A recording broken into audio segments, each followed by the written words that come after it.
Good afternoon and thanks for joining us. 6th of November 1982, Paul Biya took oath for the first time as President of the Republic of Cameroon. And the 6th of November, Thursday, day before yesterday, Biya again took oath for the 9th time as he embarks on his 8th mandate as head of state. And after the oath-taking rituals, the head of state addressed the nation, giving out the roadmap of his 7 years promises to Cameroonians, as was the case in 2018. President Paul Biya dedicates this mandate to young people and women as he looks forward to embark on this very journey after 43 years at the helm of the state. And today we are asking the questions, looking at the promises, the new mandate promises. Do they reflect the principles or the slogan of greatness and hope preached during the electoral campaign by President Paul Biya and CPDM supporters? That will be our focus on today's edition of 360 Degrees. Stay with us. We shall be right back.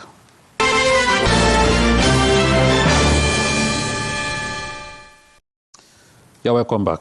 Today we talk the oath swearing ceremony that took place this week after the October 12 presidential elections and after the declarations of or the publication by the Constitutional Council as stipulated by Section 137 of the Electoral Code. Biya officially took oath this week to embark on his 7th mandate. And we have gentlemen in the studio that we shall be discussing the content of his address to the nation as he begins this journey. I will begin from my left, where I have Ndange Josh. Ndange Josh is the National Deputy Secretary General of the Popular Action Party, PAP. He has been here before. He's here again. Josh, you're welcome. Hi, Sin. Good afternoon. Good afternoon to my co-panelists. Good afternoon to the televiewers of Canal International. It's always a pleasure to be on Canada, sharing issues affecting our nation and looking for possible solutions on how they can be tackled. It's no longer news that President Paul Biya will rule Cameroon for the next 7 years.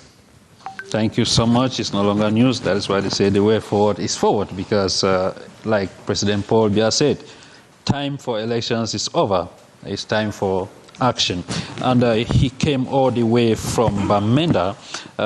We are privileged to have him here on set today. We are talking about the editor-in-chief of Radio Hot Cuckoo Bamenda, Ninpa Francis. You're welcome. Thank you so much, Hyncenth. It's a pleasure for me to be here in these beautiful studios of Canada here in Yaoundé. I'm privileged to be part of this program for my first time. So I extend my greetings to all those watching me and watching the entire program from the Northwest region where I come from. It's a region we know has been in turmoil for 9 years now. Yeah. Those of us there, some people are asking how we are coping, how we are surviving. But with the grace of God, we are moving. And aside, thank you so much. And aside the 9 years, how is the atmosphere like with the post-electoral unrest up there in the Northwest region? Yes, the election before the election day itself, you remember that we in the Northwest region, there was an imposed lockdown that lasted about 5 weeks. You see, so when the post-electoral crisis started in the rest of Cameroon, to us in the Northwest, it was as if we were not quite concerned, because we already saw our own part of the trouble before the election day, to stay indoors for 5 weeks. When it happened in the other parts of Cameroon, 1 day, 2, 3 days, people started crying. We're asking that, but you people have to wear our shoes. That's the shoe we have worn for 9 years, you know. So for now, the atmosphere is calm in Bamenda. There's business as usual, and everybody's busy doing his or her activity. Thank you so much. Everything being equal, we shall be having Dr. Tumenta Kennedy, and we shall also have Blake Nsango Yakubu, who is one of the communication elements of the ruling party, the CPDM. But while waiting, Francis, let me just come back to you, or let me go to Josh first. Josh, you watch the swearing-in ceremony on Thursday. What is your global view of what you saw?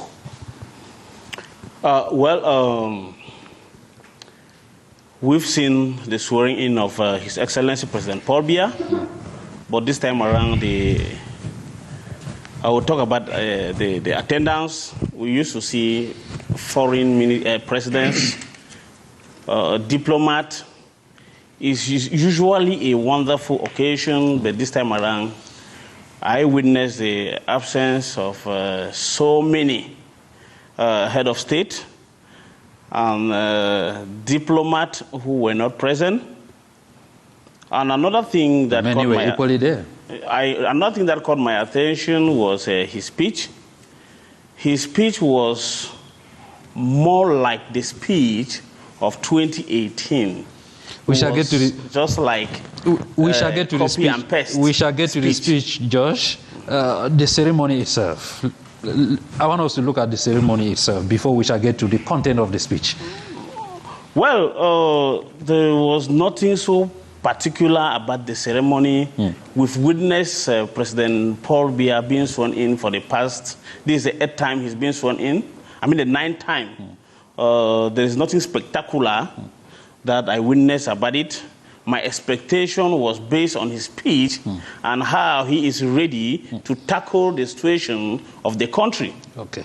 Thank you so much, Francis. As a journalist, as a reporter, I believe your eyes were so open. So tell us what marked you most as far as that ceremony, that swearing-in ceremony is concerned.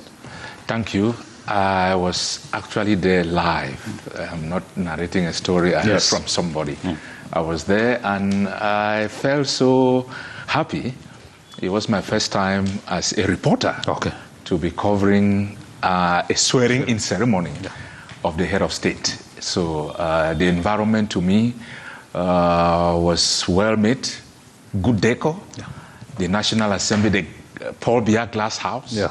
He himself was entering there for the first time. I saw how he looked at the building and was looking quite surprised that that is a building named after him.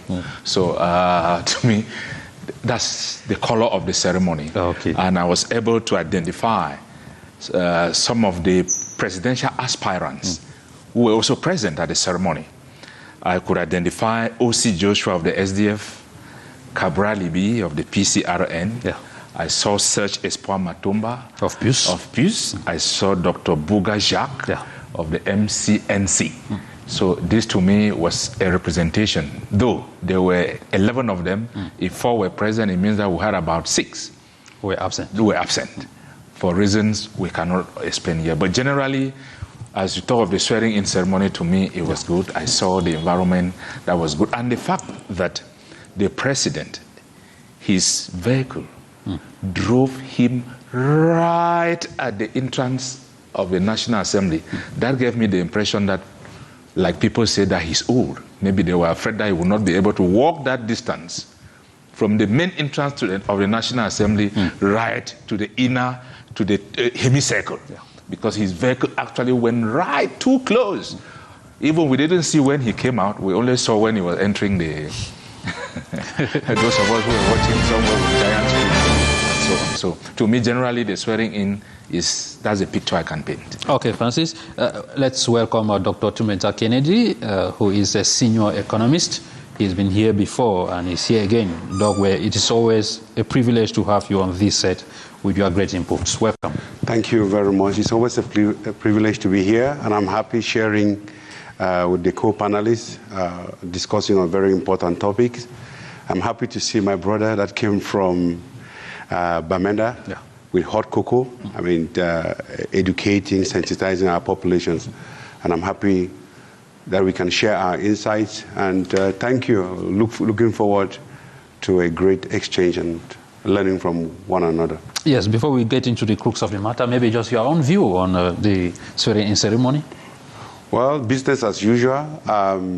What I saw was tense on people's faces. Even the participants, they didn't know what they were expecting. You could see not really relieved. It was like, is there something going to happen out there? Is it going to go hitch-free? But again, you could see that it was not like, the atmosphere was not like the let's say, 8 previous situation. It was a little bit tense, but at the end of the day, people rejoiced that their candidate came in, and that ceremony went to an end. Okay, thank you so much. Josh, you were itching to talk about the address. Now let me get to you. You were so keen to listen to what the head of state had to say. What caught your attention the most in his address? Well, Hyncenth, as I rightly said, the speech of His Excellency President Paul Biya is just like the same speech of 2018. He made mention of improving and employing the Cameroonian youth, thereby providing tax intensive to companies that are ready to employ the youth. He also talked of how empowering the women entrepreneurship, and also to protect women against violence. He also made mention to make sure that there's order, peace in the country, and solve the problems of insecurity. And he also talked of reducing the level of corruption. You see, when I said it's the same thing, because in 2018, these were the very promises the head of state, President Paul Biya, told the people. And 7 years after, the Yaoundé-Douala Autoroute is still uncompleted. The Nastiga Dam that have been preached for quite a long time, billions have been spent, and it is still a nightmare to Cameroonians because billions are still to be chipped into that project to see that it comes to conclusion. In 2018, he also talked of involving the youth in the day-to-day political life of this country. It's quite unfortunate that for the past 7 years, I've not seen any youth that has been appointed by the head of state How can you say you didn't see any youth? Who is a youth in Cameroon, Mr. Hyncenth? A youth, as defined by Cameroonian law, is someone between 18 and 35 years. Can you cite me any minister in Cameroon who is within that age? Any minister delegate, any governor, any senior division officer? Those senior division officers will not say that it's through appointment because they pass through ENAM. I just want to let you know that when he lay emphasis mostly on youth, we are fed up with the promises for past 43 years. This time around, we look on action rather than promises. Okay. All these promises, Mr. Hyncenth, I just want to answer. You asked me a pertinent question. Yeah. Please just permit me. You see, the percentage increase of national loan is 5.7%. Right? And as of now, Cameroon is having a loan burden of 14,441 billion francs CFA. And they have already secured a loan of $298 million. And they are seeking 930 billion loan again. Are we going, and mind you, you know that these loans that I'm talking about, right, represent 46% of the Cameroon GDP. It is these loans that we're talking about that will bring the needed change that President Paul Biya promised Cameroonians. Okay. Now, when you look at these loans, right, I want to make something clear here. Okay. 92% of these loans goes to the central government, while 7% goes to the public institution and 2% to the local government. You understand? And this has been the routine for the past years. What have the central government, what have they done to the people of this nation? And what will they do for these 7 years with the loan that they keep taking? You see, when I'm trying to justify this because at times we see that the loans they take to help people. But when the central government is having the highest share of these loans, what do they do with the loans? Okay. I will be coming back to you. Francis, Josh is already getting into the crux of the matter, but I want us to, you listen to the head of state as a reporter, very keen. What caught your attention the most? Yes, thank you. The most, as you put, I picked out the issue of corruption. Yeah. The President of the Republic actually hammered on this. And this, to me, is not the first time he's talking about corruption. I remember the very first slogan of his mandate in 1982 was rigor and moralization. Meaning that in his mind, he thought that that slogan, well implemented, was to fight against this endemic corruption that we have today. So if President Paul Biya comes 43 years after and is still just talking, I expected to hear him put out a clear-cut strategy that will be implemented to stop this. He said this in 2018. This is 7 years again. He's still talking that we will fight. We will fight. No. To me, this is not the time to fight. It should be the time to sanction and stop it. Let me tell you that the gap between the elite class and the poor in Cameroon is too wide. And this gap is caused by this corruption. About 3% of Cameroonians live in a provocative opulence, while 97% live in abject misery and poverty. People live with less than $1 a day. This should be less than 600 francs we're talking about. Yeah. I'm glad we have an economist here with us who is going to, maybe in the economic sector, give us some real facts and figures. But when I heard what my panelists of the other side was saying, the national loans, it's too much for a country like that, like ours. Then when you ask yourself, what is it that we should do to stop this gap between the rich and the poor? President Paul Biya, let me quote his address, one of his end-of-year addresses to the nation, where he himself acknowledged that it is unacceptable to have civil servants who are far richer than full-time business people. Yeah. He described this as white-collar criminals. If you know this, then you are not bringing a stopgap to end it. What else should we be doing? He himself, the president, looks helpless like me here because he has the yam and the knife to stop this. And to better stop this, there is no better way than going back to the Constitution. I'm sure those who drafted the Constitution had this in their mind so well. And so the best way to tackle this corruption, if we don't go from the Constitution to begin from there, there is an article enshrined in our Constitution, which is Article 66, Declaration of Asset before and after office. If we don't start from here, all what we are talking, singing, we fight corruption, it is sloganeering. It will not take us anywhere. Okay. Doc, you listen to President Paul Biya. Were you so keen, maybe waiting to get something that you finally got from that speech? Yes. I think that just like my co-panelists actually enumerated,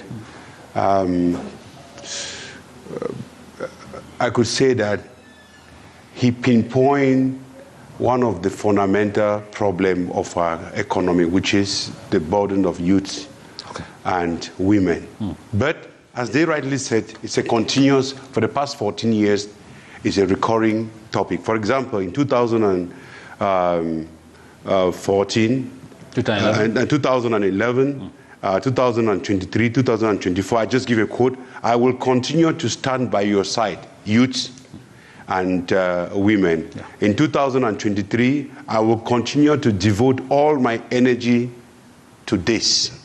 And the issue here is not the underlying challenge, which is unemployment, which if you look at the statistics, we say that we have unemployment of 3.7%, but the National Institute of Statistics actually bring something that is really staggering. Let's say we have 55.4, we have a percentage of approximate, we have put it 38%, 28% of underemployment. Yeah. Meaning underemployment is what, if you look at the employment rate, which is fine, we say 3.7%, we say it's fine. But the underemployment, meaning people who are willing and able to work and who are not working in the field that they were trained. So there are many of them just doing something in the informal sector. So what I want to say is that the president and those who assisted him in drafting the speech actually touch the problem, but the prescription is dangerous. The prescription that came out of it is a redistributive state. And looking at the redistributive state, I was a little bit disappointed. Okay. Because the redistributive state is if you look at the speech, he says that he is going to gift a lot of resources for young people. He's going to give tax exemptions for private enterprises that are going to create jobs for young people. And then they are going to make sure that we open recruitment in other state training institutions. Like ENS? So, exactly, like ENS. So, but let me ask you a question. Where are you going to get that money from? So he's now backtracking from the National Development Strategy, which actually says that we need to put private sector at the center of our development. Private sector has to create the jobs. I expected him to tell Cameroonians, hey, look, the times are difficult. I can't do it alone. We have to do it together. We have tried in the past and we couldn't make it. Things are going to be very difficult for us to be able to make sure that Cameroon goes beyond. And he tries an emergency solution. Let me give you a little bit to remove, give the youth a bit to remove pressure out of the system. But the diagnosis is that, are we going to a social state? In which case, we have to look at it from three fundamental angles. First of all, the IMFs are saying that we have to cut big government, make sure that we invest in the productive sector. Yeah. Secondly, we have to make sure that the import substitution strategy takes place so that we can produce what we can include, we are importing. And then lastly, we have to make sure that the government does not become the sole provider, the largest share provider of jobs and decent jobs. So this speech was fine, the president diagnosed, but now we shouldn't discuss if the diagnosis was fine, but which are the strategy that you could see out of it. And the strategy was, we are going to make sure that the small and medium-sized enterprises that are there that offer jobs for young people, we are going to give them tax exemptions. We are going to make sure that we give redistribution with our partners, international partners, make sure that we create jobs for these young people, something which we have seen in the past years. We'll discuss about the different plans that has gone, that the government carried. Yeah. But for me, I'm a little bit worried. And that is why during this debate, we'll be able to share the strategy that they need to use some of the strategy that they need to take, avoiding a redistributive strategy, because the debt, as you rightly said, the debt rate is higher. If we have to look at the state in this approach, it means that corruption is going to increase, because you cannot build a very good, let's say, tree house when the foundation is being eaten by termites. Yeah. Meaning, and that foundation, he actually raised it because corruption, he said, that is a termite that is eating it. So you can't build on top. And when you get into a redistributive state, like what he said, we have to give here, you are also creating a breeding ground for mismanagement and embezzlement. Okay, Doc, thank you so much. We are still waiting for Blake Sango Yakubu, who communicates for the ruling party. But for the meantime, gentlemen, let's revisit exactly what President Paul Biya said about dedicating the mandate to the young people and the women in this report by Beatrice Ngam.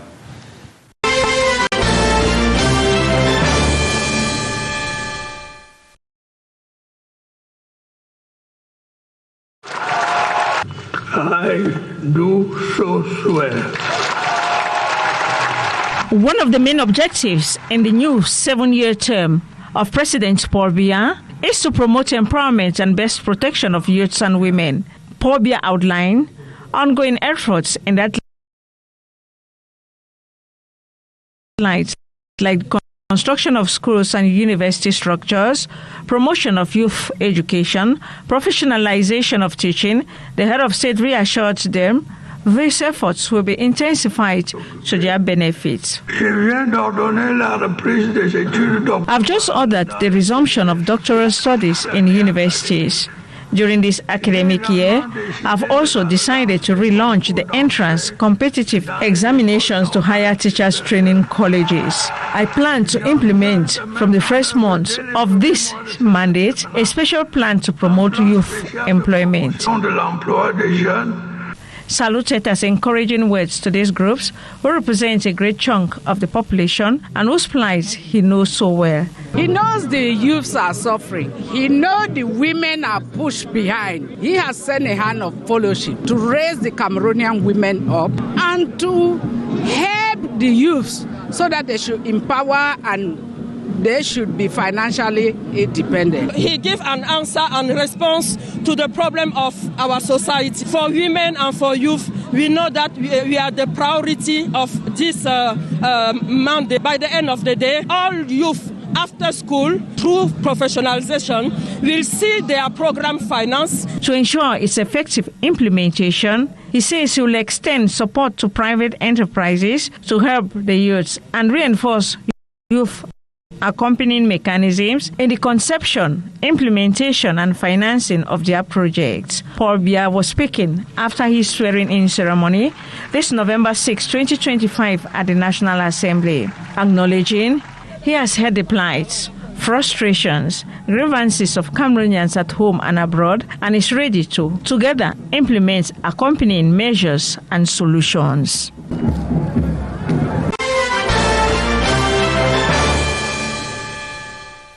You're welcome back. You are watching 360 Degrees, and wherever you are, you have the opportunity to contribute to our talking point through the number you have on your screen. Please just go straight to the point with a short message.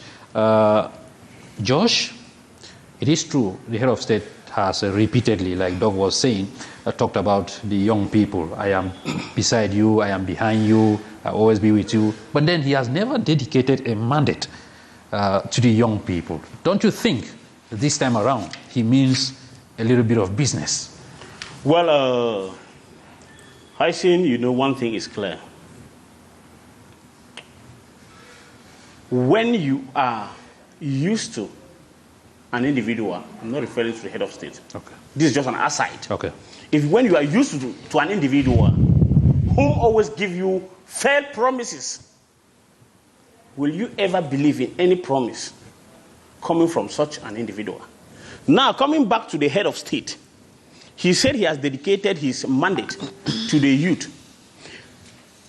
One, I would put it this way, he talks of funds given to the youth when they write good project, it will be approved, right? Yes. First, where to deposit the project is problematic.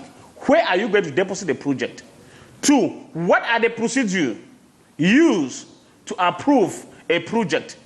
We have seen cases that an individual, people have deposited a project of 10 million and they end up with 1 million in the pocket. Is that an insult or is a reality of our country? It's a reality. Before even you should be approved will you blame the to be part of it. No, I'm coming. Yes. If a village is full of corrupt leaders, that's shofais who are corrupt, then the fund is also corrupt.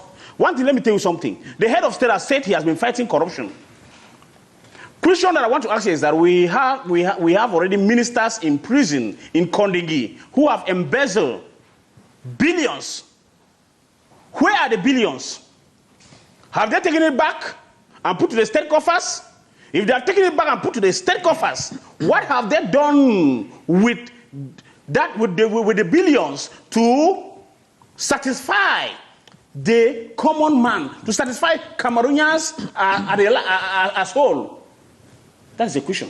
Are we really solving the problem of corruption in Cameroon? You see ministers who have embezzled hundreds of billions, they live well in Kondingi. Go and visit them. Have you visited them, Josh? I've been in Kondingi not once. I'm talking out of experience. I'm not talking out of hearsay. Okay. I don't want to cite names, but I've been there. Okay. And that's why I'm saying that when he said he's talking about youth, one, the project, the funds they said, write your project, we approve. The project is opaque and corrupt because some individuals have decided to divert it into that for their own private interest favoring only their family members. It's as if Cameroon was made for particular individuals to enjoy while others suffer. Good. And now, I was about to ask you, is that a directive the head of state has given them? I'm continuing. It's good to talk about individuals. When he said, this time around he dedicated this mandate to youth, I just got an example here that Can you cite any youth holding any post of sensible nature in this country appointed by the head of state? No. Maybe this time he will start implementing. We are waiting to see. Okay. I'm coming to this one. Look today. Look the case of Enam. The experience in Enam, the entrance examination to Enam, majority writing the entrance to Enam are youth. But corruption have been the order of the day. You have high grades in orals. I mean, in the theory part. But when you go in for orals, in the written part? When you go to the written part, I'm talking about the written part. Okay. When you go for orals, it's a different ball game. He said this time around he dedicated his mandate to the youth. We have seen cases for the past 7 years where majority of our youth have been dying in the northwest and southwest region because of a senseless war that sincere dialogue have not been called for to solve the problem. We have seen our military, who are also the class of the youth, dying on various fronts. What have the government done these past years to safeguard the lives of our youth in the nation? Okay. Nothing. The highest level of employed citizens of Cameroon are the youth. Unemployed, you mean? I say unemployed. Okay. The highest rate of employed citizens of this country are youth. This time around, my problem is not to say that the head of state said he dedicated a mandate to youth. Dedicating the mandate to youth, how? By giving them the chance to be part of the government, that is just a partial solution. Will he reduce tax to enable private sectors to invest in our territory? Will he solve the problem of insecurity to enable private sector, foreigners to come and invest in our country? Will he stop the clandestine exploitation of our mineral resources to enable Cameroonians enjoy their own resources that foreigners are taking away through the window out of our country? So many questions unanswered. Okay.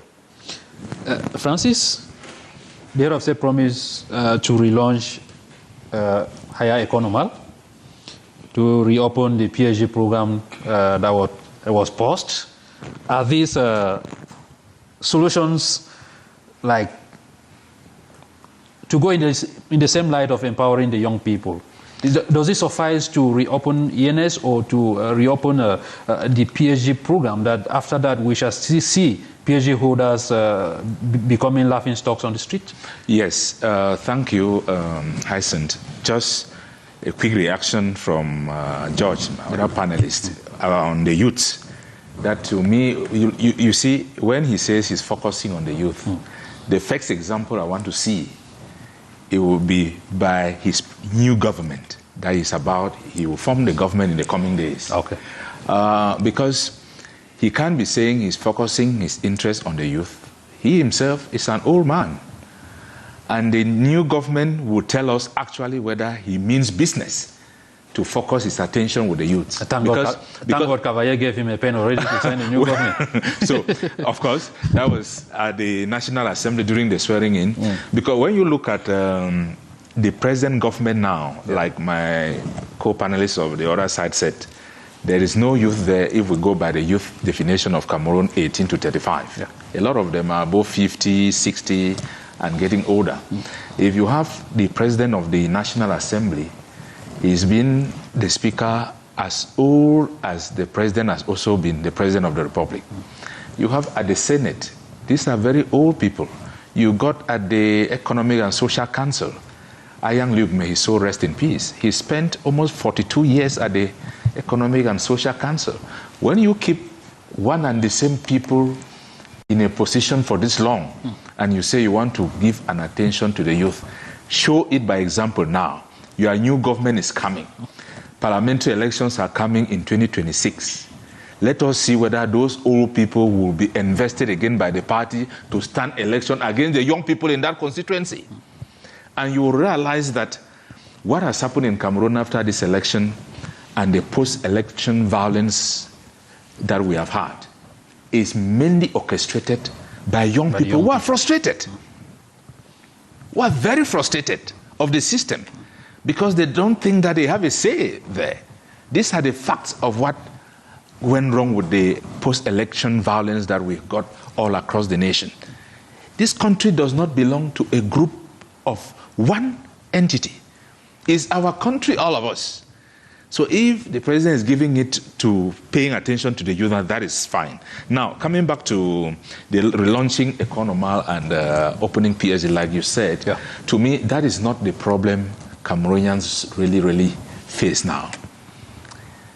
Public service, like the doctor said, analyzed here, cannot be a sector where you think that can be the largest job employer in the country. It won't work. We are 30 million Cameroonians and above. I tell you that the statistics at the public service, civil servants are not up to 500,000. Civil servants, they are not up to 500,000. And you have a population of 30 million. Where do you think just roughly 29 million people find themselves? It should be in the private sector. And this is the sector that we need to improve. So relaunching ENS, it was closed 3 years ago. People cried, well, it is not launched, it is not launched. You cannot, even if you launch it, PhD. The last recruitment of PhD holders launched by the public service, we saw doctors on the street protesting. So if you are reopening the gate for more PhD holders without making a necessary educational reforms that we need, because the issue was not just blocking PhD, there was a reason that caused the suspension of PhD. Now they are reopening the studies for PhD holders. What has that reason, how has that reason been solved now? Because we must face fact that our educational system is outdated. We need to an overhaul. The Education Forum, remember the crisis in the Northwest and Southwest region, one of the key factors that kick-started this crisis was because Anglophone teachers clamored for an education reform that could help Cameroon look back to the mirror, go back to the drawing board. What are the systems that are working? What are the things that are working in an educational system which we could promote? What are those that are not working, we throw away so that we can meet the present 21st century job, and that is training and job ratio. That one didn't work. The last education forum Cameroon ever had was in 1998. I bet you how many years today things have evolved. There are a lot of changes and recommendations that were done in the education reform of 1998, which are still hanging till today. The biggest example is when you go to the French subsystem of education, the probatoire. Probatoire does not exist in most African countries again after the 1998 education reform. But Cameroon is still hanging on probatoire, a certificate which is an intermediary between ordinary level and advanced level. It's more of a report. So these are the things that needs to be done. To me, I am recommending rather an educational reform rather than just thinking that you open the door for public service, people will be jubilating to enter public service, and after the training, what happens with the PhD? Okay, Doc, I saw you smiling because as an economist, you should be telling us what the head of state and the government in place has to do, because relaunching PhD, like he said, may not be the main solution we are looking for. How do we get into an educational system where after the PhD, the privilege or the prestigious PhD, somebody should be proud that I am a PhD holder and doing what other PhD holders are doing elsewhere? Yes, I think that we have to understand where the government is coming from. We have to give credits to them, at least for developing multitude of programs and programs and programs to address the different challenges of our time. But just like he rightly said, you see, the government actually has a serious challenge. And many times, some economists like us have asked for a paradigm shift from PhD to PhD. And we are not seeing that. PhD, meaning that the doctor of research to doctor of doing, meaning that you have to do and transform something. Cameroon has a lot of challenges that are there, but unfortunately, we are not seeing that happening. And one of the fundamental issues that we had, we cannot produce a lot of PhD holders that cannot solve some of the pressing challenges of our time. So by opening, by struggling to say that let us try open and help is not going to solve the problem. So what should we do? First of all, you have to do the proper diagnosis. Okay.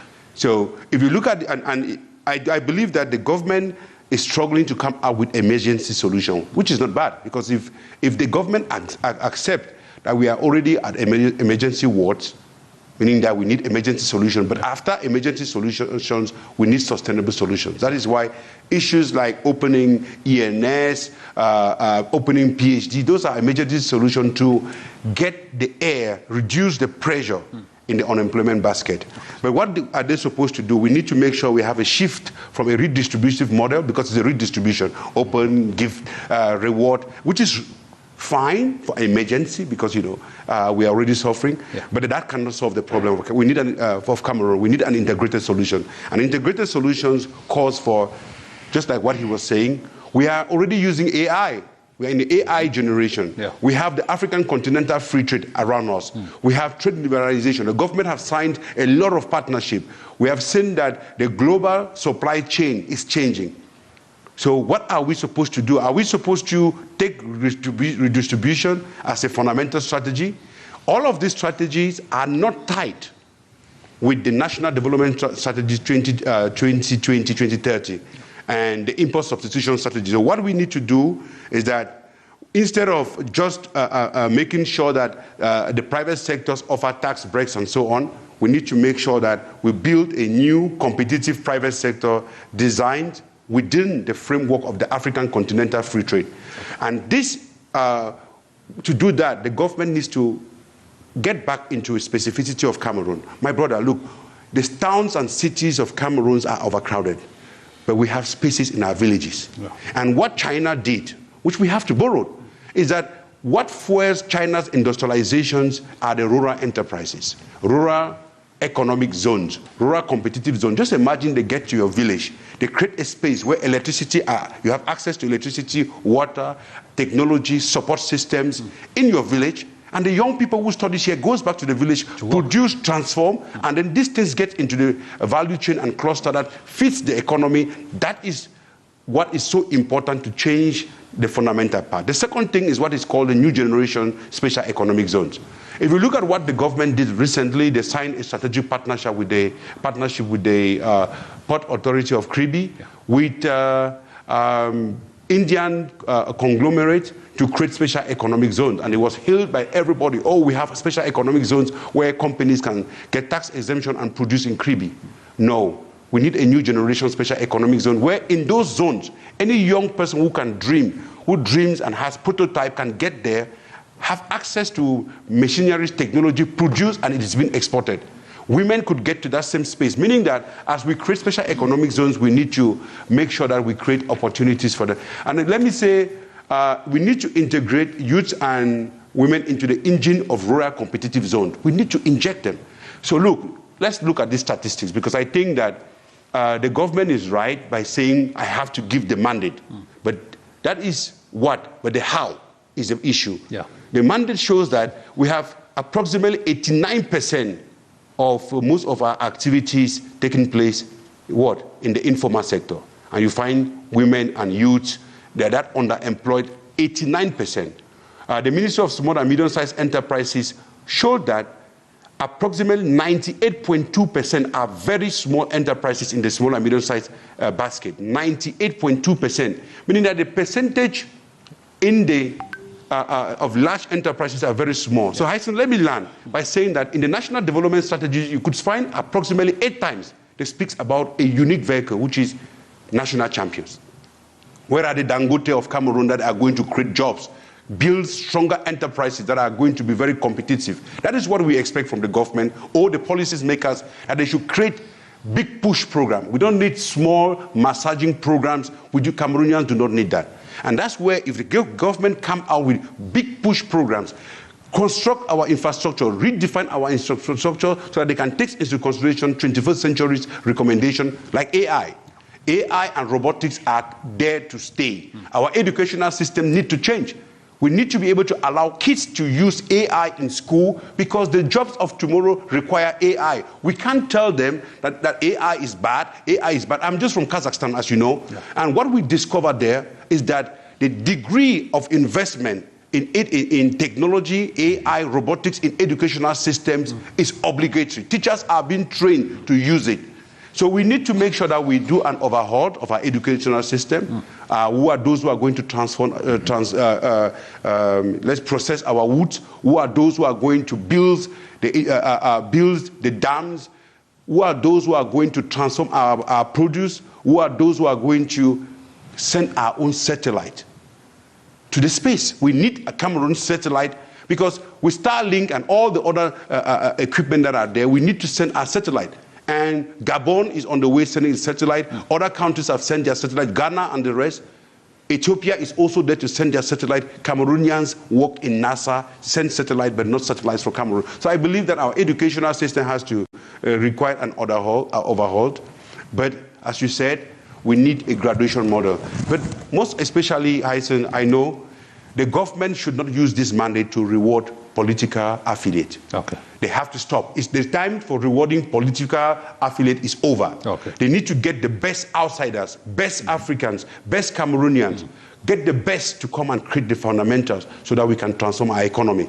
Those beside the government, they can do what they are doing, politics, but they should allow the best guys to be able to, the experts, the experts to come in. And, I'm part of the High Council of Cameroonians Abroad, and recently we got approximately 700 Cameroonians, engineers outside to come out with a white book where we recommend to the government how to mobilize the resources of the diasporas, and they are willing to help. All the government needs to do is to get that book, look at what the diasporas are contributing, call them to come and help so that they can build the country. Okay, thank you so much, gentlemen. The young people listen to the head of state, and of course we went down to the streets of Yaoundé to know exactly how they perceived the promises made by the head of state, and of course what they expect from the head of state for these 7 years term.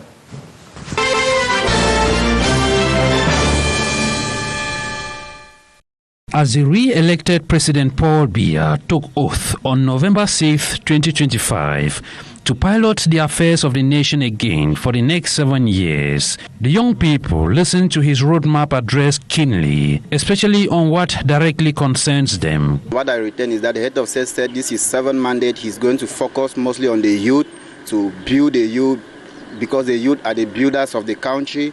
While some are optimistic, others are completely not moved by the promises, describing them as the usual narratives over the years. For me, it is a call for concern, because we've been hearing speeches from Mr. Biya for over 43 years today.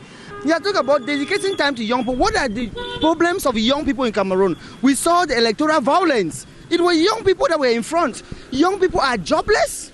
Those who have gone to school don't have no employment.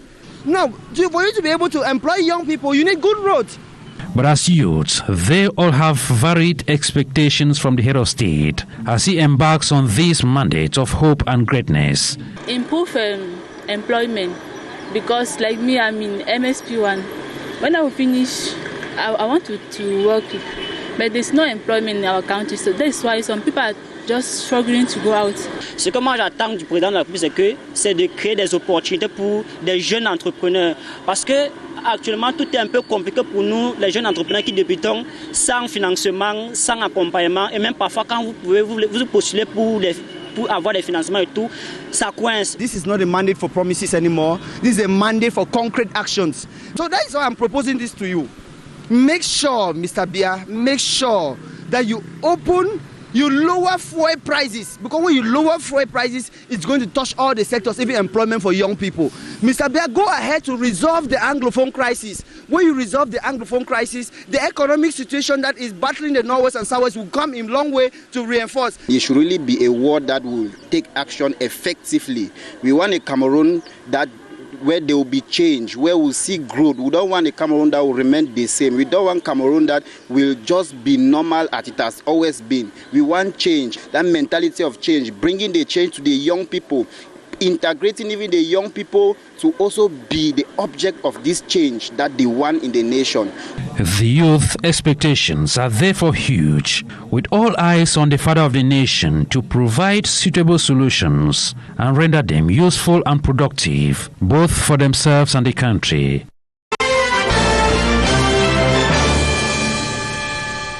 Welcome back, Josh. I saw you were itching to react when Doc was talking.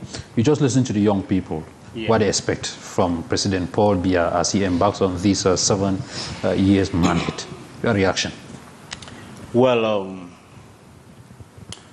all of us, we've seen that the youth are frustrated. And it's very bad for a country where the youth becomes frustrated and they see no solution. They no longer have confidence in the stakeholders. All they wish is to go out of the country. You see, Dr. Tumenta said something here that is very pertinent. Involving our intellectuals who are abroad in the day-to-day life of this country will do us a great favor. But the problem of dual nationality have made some of them not to invest in our country. We keep having policies that are very poor. A country that is a developing country, you bow dual nationality. This country was supposed to embrace dual nationality. For example, in 2024, we have remittances. Remittances sum up to 400 billions. Imagine if these our brothers and sisters out there, they come back to the nation, there will be high rate of development. The head of state need to look to that issue of dual nationality. Dual nationality needs to be acceptable in our nation. Except there is some political agenda that we don't know, that they are afraid of. Look at our intellectuals. When they come back, they will educate those who are in the country also. They will carry the knowledge, get abroad. And majority of our Cameroonian youth will improve. When you look at the situation, when we talk of empowering the economic sector, the private sector, for example, we have youth in this nation who have small capitals. When they open their roadside vendors, the amount of tax levy on them is very high, thereby discouraging them. Is the head of state going to look into that? Especially what the worst part of it all is that you see majority of our bike riders in Cameroon are degree holders. Majority of them.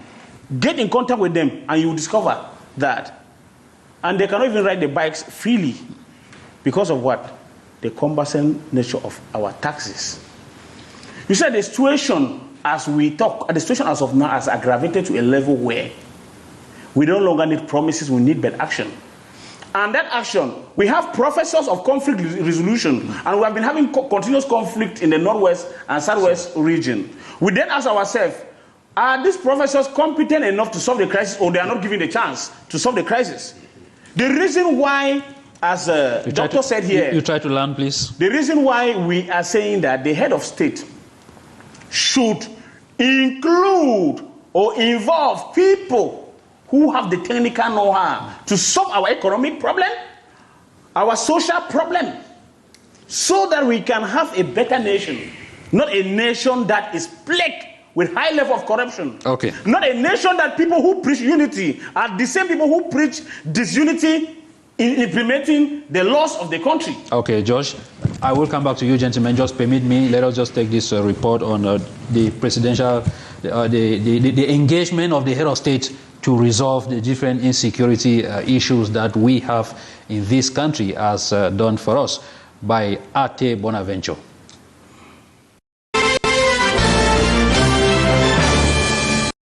As the re-elected President Paul Biya took oath on November 6, 2020, President Paul Biya begins his inaugural address by highlighting the nation's ongoing security challenges and reaffirms his commitment to peace, stability and order. Notre pays est confronté depuis des années à un certain nombre de défis sécuritaires. Dans les régions du nord-ouest et du sud-ouest, mais aussi de l'extrême nord, des groupes terroristes, dont certains viennent de pays voisins, ont longtemps sémé la mort et la destruction. He condemns recent post-election unrest, attributing it to irresponsible actors, and praised the defense and security forces for restoring calm and extending condolences to victims of violence. J'invite à cet égard les chefs traditionnels, les élites et les forces vives des régions affectées à s'engager plus avant dans la sensibilisation afin qu'ils saisissent la main tendue du gouvernement. He is aware of the numerous security challenges in the country. The northwest and southwest regions with the Anglophone crisis remains a cause for concern, while insurgent activity linked to the Boko Haram continues causing sporadic abductions and cross-border instability in the Far North region. Grâce à l'action efficace de nos forces de défense et de sécurité, dont je voudrais une fois de plus saluer le professionnalisme, de même qu'à l'engagement courageux de nos vaillantes populations, la situation générale s'est nettement améliorée. The president also linked development and humanitarian priorities to security and seized the occasion to salute the bravery and professionalism of Cameroon's defense and security forces in their move to defend the country's territorial integrity. You're welcome back, Francis. When the head of state says order, I can assure you that order will reign. What do you pick out from that statement? Well, is the head of state, is the chief of armed forces. He has the power to do that. So to me, I didn't take it as any surprise. He has the power. If he gives the command, it would happen. But what I want to say is that sometimes they say violence begets violence. We must not have a crisis situation and want to use violence to solve a crisis. It doesn't help. It will not solve. You cannot use violence on violence again. People are already hurt. People are already frustrated. If we want peace, we should not rather threaten. We should be welcoming to call people on board and let us talk. At the end of the swearing-in speech, I was really expecting to hear President Paul Biya create a surprise by announcing, among all the announcements, that all those political prisoners who have been arrested just because of this election should be released. Why is it that every presidential election in Cameroon comes with so much tension and opponents are thrown in jail? In 2018, we saw it. Some kids. That's it. So it's not necessary. But let me just move out. Just try to listen because time is going. Our time is One up. appeal to the head of state as he begins his new mandate. Okay. The young people have talked there. Dr. Tumenta talked about empowering from the rural areas. One of the key things that will help from the rural area is energy. President Paul Biya talked about it. You can't have communities that are in complete darkness and you expect a young man to be happy to stay in a community where there's darkness, when everything is modern. He needs a TV to watch, he needs a telephone to manipulate, there is no electricity. Please, we need energy. The dams are so many. Before 1992, there was just Songlulu dam that I knew. Today, there are more than 5 different dams, but we still have electricity deficit as if we were, Mr. President, look about this energy situation. That's my appeal. Dr. Tumenta, we are in the head of state is taking up power again while we are looking at the post-electoral unrest. The markets are already grumbling. We see a lot of price skyrocketing in the market. How do we arrest this very inconvenience at this moment to make sure that the president does not begin his 7 years while people are extremely hungry and thirsty? Yes, I think that the government needs to make sure that we pump in incentive for those for the supply side, making sure that those who produce, they should produce and get it to the market as fast as possible. The second thing that is so important, there is a lost generation somewhere. Nobody speaks about them. It's a generation between 37 and 55. Most of these guys, or 40 to 55, they have never worked, and they came They were delivered and they were there when the president came to power. There is no program for them. So I believe that the government needs to make sure that there is a unique program to make sure that these guys that are not, they cannot benefit from the special youth program. They are going on retirement. There's supposed to be a program for this population, which are very, very significant. Okay, thank you so much, gentlemen. George, unfortunately, you will not have your last word. Time is against us. It is here we are drawing the curtains of the program. Looking forward to see you next Saturday, God being our helper. For the moment, stay blessed.